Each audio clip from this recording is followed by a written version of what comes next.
Hello, and welcome to the History of Africana Philosophy by Chike Jeffers and Peter Adamson, brought to you with the support of the King's College London Philosophy Department and the LMU in Munich, online at historyofphilosophy.net.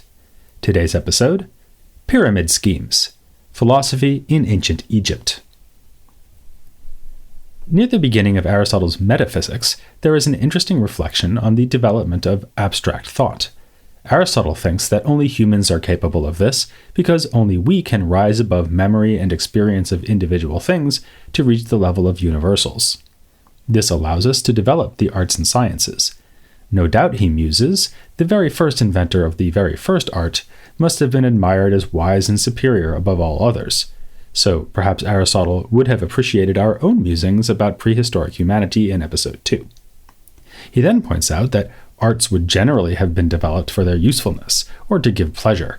Traditionally Aristotelian examples might be medicine and flute playing, respectively. But eventually, arts emerged that were pursued for their own sake. He even has a guess at where this first happened. When all such inventions were already established, the sciences, which do not aim at giving pleasure or at the necessities of life, were discovered, and first in the places where men first began to have leisure. That is why the mathematical arts were founded in Egypt, for there the priestly caste was allowed to be at leisure. So, the first completely abstract or theoretical discipline, the first discipline pursued for its own sake, rather than for pleasure or usefulness, was, according to Aristotle, born in ancient Egypt. Later on in the Metaphysics, he adds that mathematics is one of only 3 properly theoretical sciences. Natural science is another, and the third is theology, which turns out to be the same thing as first philosophy, later known to its friends as metaphysics. Now, it would be at least misleading, and perhaps simply wrong, to describe Aristotle as saying that the disciplines he pursues in the physics or metaphysics were born in Egypt. Indeed, he is generally understood as regarding Thales as the first philosopher, although this is a fine time to recall that Thales is said to have visited Egypt and learned some mathematics there, specifically geometry. Still, when considering how Aristotle understood the relation of Egyptian thought to the history of philosophy, there are 2 things worth keeping in mind. First, many who take philosophy to have been born in ancient Greece argue that it was the Greeks who first engaged in abstract thought. This was supposedly a new breakthrough, in contrast with the mythical thinking of Egypt, Mesopotamia, and other civilizations. Clearly, Aristotle would disagree. He credits the Egyptians with being the very first to achieve abstract thought. Secondly, Aristotle did not, to our knowledge, have any direct access to or ability to read the writings of ancient Egyptians. Thanks to modern Egyptology, we, by contrast, have access to surviving texts, which puts us in a position to ponder whether an Aristotle who could read hieroglyphics, as if the real Aristotle wasn't impressive enough, might have said even more by way of acknowledging the priority of Egyptian thought. In this and the next several episodes, we are going to do some acknowledging of our own, by telling you about several works of a philosophical nature that survive from ancient Egypt. We will start in this episode by discussing reflections on the nature of things, focusing especially on Akhenaten, a monarch who challenged, or more accurately, temporarily replaced, traditional Egyptian religion. We will then move from metaphysics towards questions of moral philosophy by discussing the declarations of innocence in the Egyptian Book of the Dead. First, though, let's consider a set of writings from ancient Egypt that has been treated as a philosophical reflection on the nature of things, and which dates back at least as far as the 24th century BC, making these writings more than 1.5 millennia older than the pre-Socratic thinkers discussed when this podcast series first launched.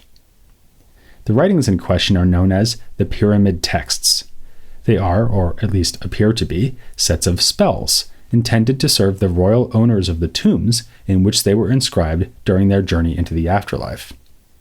It is safe to say that they are among the oldest religious texts in the world, and there is no doubt that anyone interested in Egyptian mythology will find them to be of interest.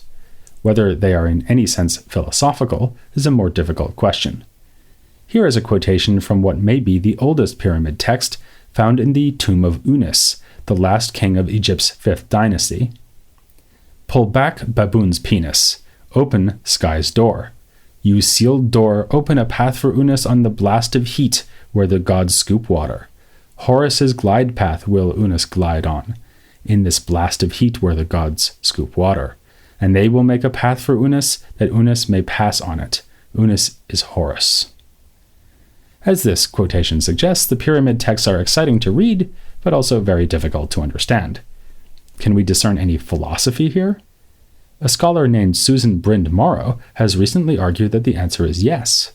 According to her, what we have here are not in fact spells, but a form of philosophy written in poetic verse, an attempt to answer such perennial questions as, what is life on earth? How does it relate to time and the interrelationship of all things? What is death, and what survives death?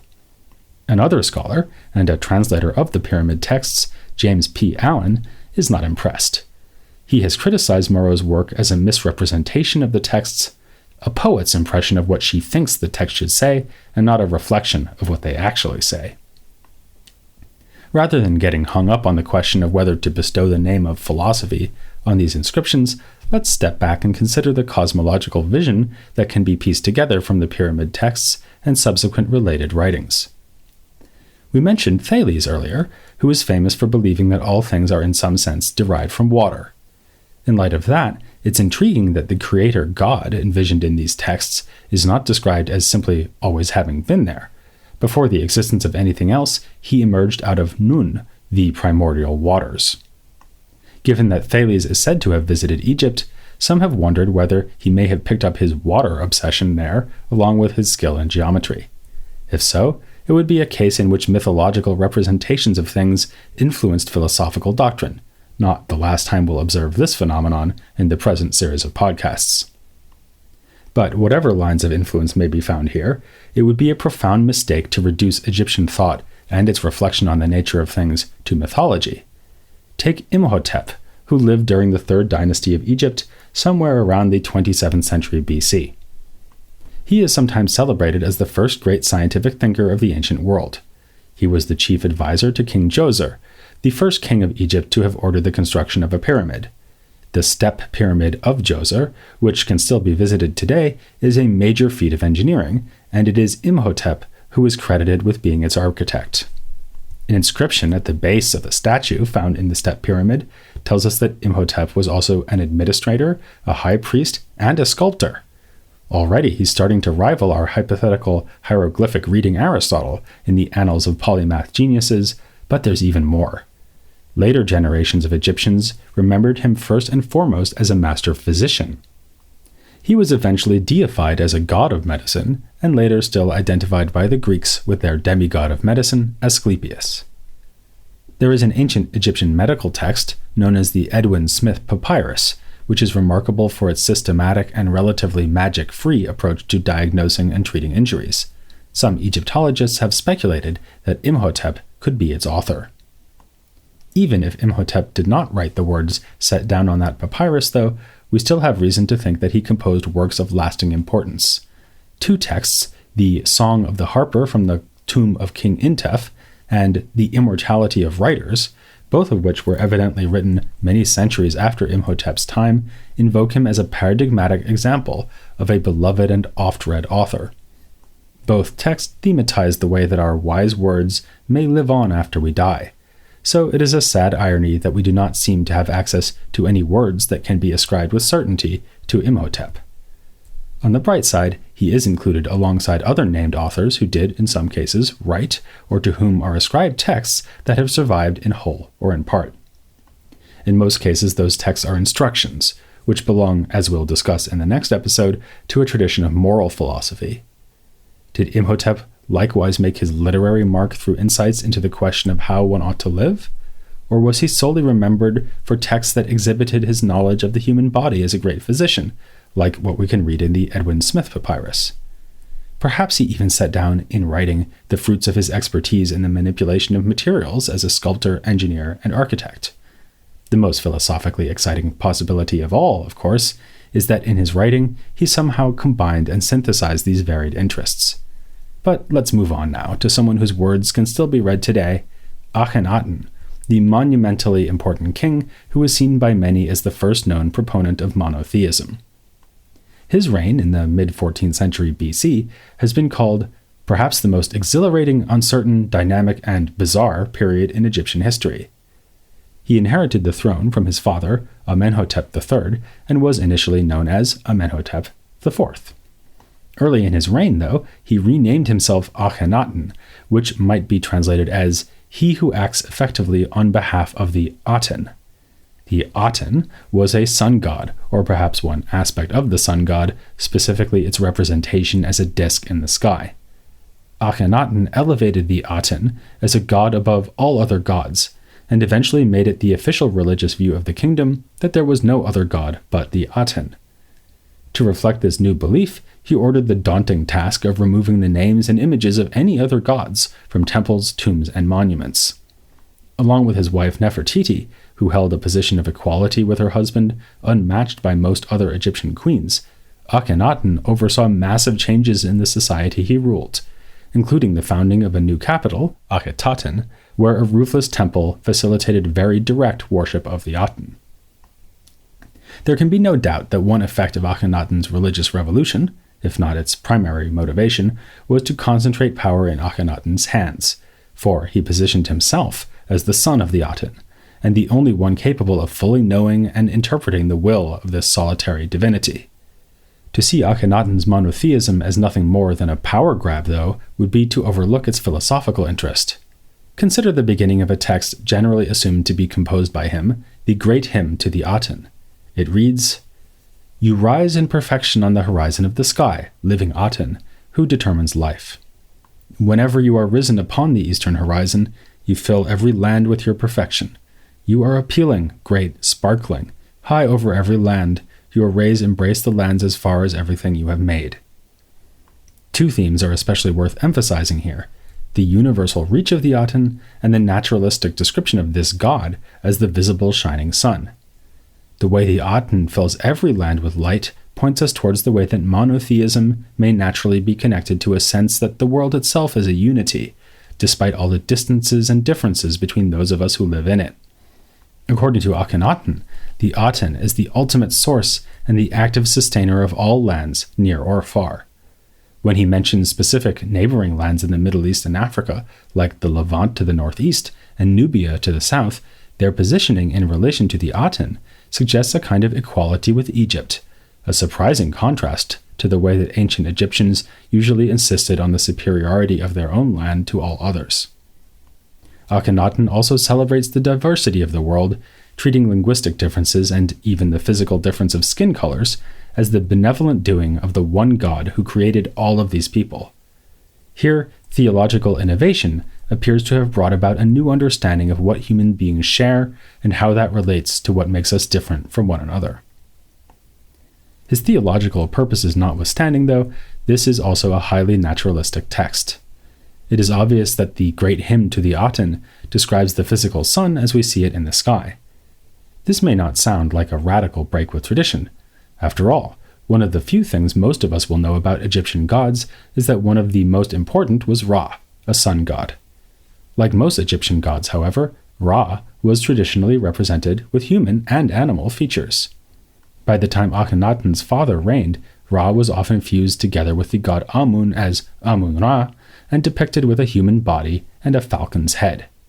Akhenaten vigorously suppressed the cult of Amun-Ra. The Great Hymn itself identifies the Aten with Ra, but Akhenaten avoids representing this god as having any human or animal characteristics. The god is just the disk of the sun, a position that has led some to ask whether we should perhaps consider Akhenaten a natural philosopher, or perhaps even an atheist who radically rejected the supernatural aspects of his tradition. Even if we are reluctant to go that far, the philosophical significance of Akhenaten's religious revolution, its transformative power not merely on a social level, but at the level of rational thought concerning the nature of things, should by now be clear. But as revolutions go, this was a short-lived one. Just a few years after Akhenaten's death, efforts to erase his heresy began.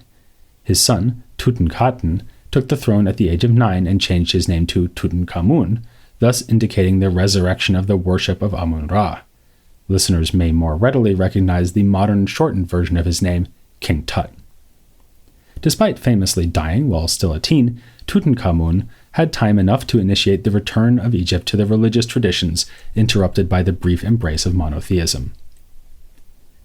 Alongside beliefs about the gods, another religious tradition strongly associated with the ancient Egyptians is, of course, their elaborate conception of the afterlife, the most celebrated description of which can be found in the text popularly known as the Egyptian Book of the Dead. Egyptologists often refer to it as the Book of Coming or Going Forth by Day.